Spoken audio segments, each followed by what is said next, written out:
I was cleaning my room when I found my old Goodwill rubber duck.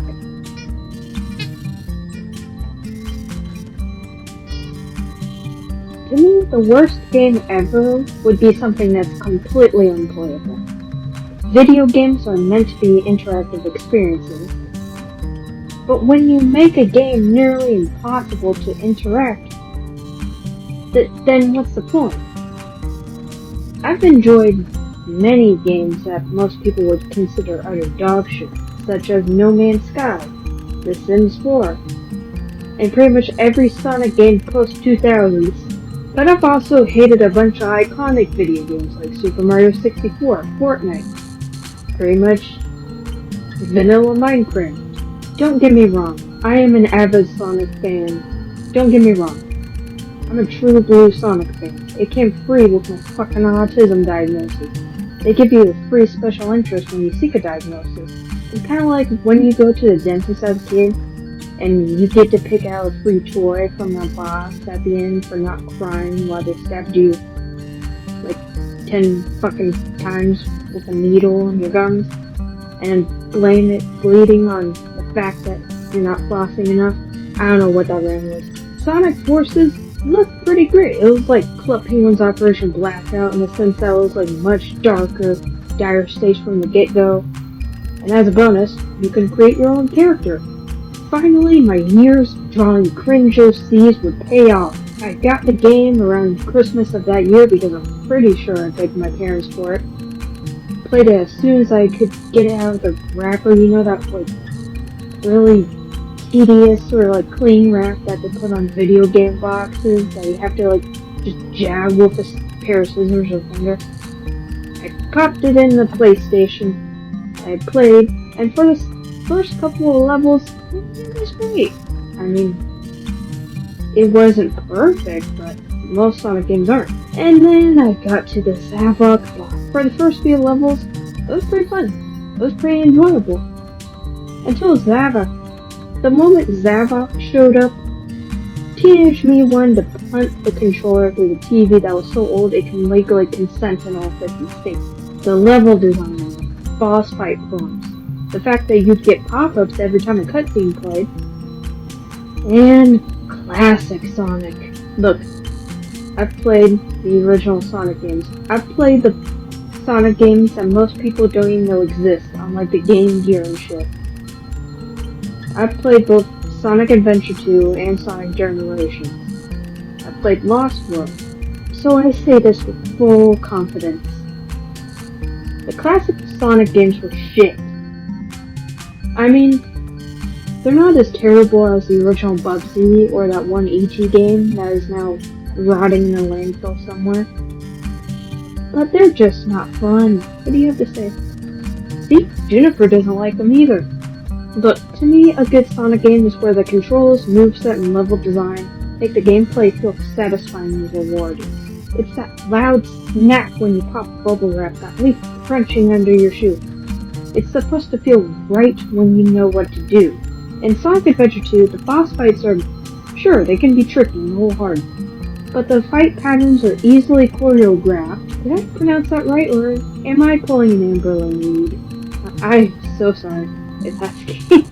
Big words are hard, but in Sonic Adventure 2, boss fight that you can tell when you can and cannot hit. Like, you might die a couple of times, but eventually you go, oh wait, I think I'm supposed to do this, and then you get it. You're like, oh, that's how I'm supposed to do it. Okay, but in Sonic Forces, it's usually not the player's fault they die. It's usually the shitty level design and the fact that you can't tell what the fuck you're supposed to do to avoid dying in the first place. Jumper? What are you doing? I swear, she has been trying to eat everything today. Nowhere in the character animations, the level design, tells you what the fuck to do. There is very little explanation to anything past like the few hints. Does the game have hints? I can't remember. The last time I played it, I might have turned it off, who knows. But even then, in Sonic Adventure 2, I hardly really needed hints past the Knuckles and Rouge levels, because those levels kind of require some hint. It takes you several game overs probably up to an hour to figure out how to hit the bosses once. You can easily fall off or green off stages even if you play the game how Sonic games are meant to be played. And when you beat a stage, you're not satisfied. You're relieved that you don't have to play the same level again. It's mostly the levels that the game is so bloated. The story is pretty small. It's the most uncomplicated, probably like 30 minutes of story tops. And spoilers for Sonic Forces, you wanna know, fuck that. Just look it up online. It's not worth playing. Basically, the story starts with Shadow killing an entire fleet of pirate wolves or some shit off screen in a one-issue comic that's better than the whole game. He beats up their edgy teenage, but not really teenager, emo, hot topic son of a bitch with homophobia in his eyes for fun. Oh yeah, his name is Infinite, by the way, but that doesn't matter because the screen time is finite. It's not infinite in the slightest. Infinite goes crying to Eggman because apparently this character is the first out of 3 meat lovers he unintentionally attracts. Don't look that up. Eggman shows Infinite his shiny thing and decides that instead of getting therapy, they're going to end the world. Eggman pulls a Donald Trump and starts World War III, gives Infinite Mary Sue powers, kidnaps Sonic to torture him for 6 months on the Death Star with a super laser fist, and then boom! It's the Sonic Forces. Together, furries start the resistance. ROC witnesses mass murder and teams up to save Sonic and the world. Also, classic Sonic shows up because Phantom Ruby is tied to Sonic Mania, and so we have to throw him into the game because nostalgia bait. Good guys win, bad guys lose, the end. That's literally everything. There's not even a, oh shit, we might just lose this moment. It's just the same, like maybe 5 to 8 levels remixed, recycled, over and over and over and over again. With like sometimes those funny creature guys going, this is war never changes, or something along those lines. The worst part is like the Shadow DLC that explains, but really poorly, how the story starts to begin with. It only adds like 3 levels, probably more cutscenes. They're like 3 days before, 3 days after, 7 months before, but yada. There's so much flashbacks, and you can only maybe play like 10 of the story mode levels as Shadow. Why couldn't they have just cut classic Sonic out just entirely?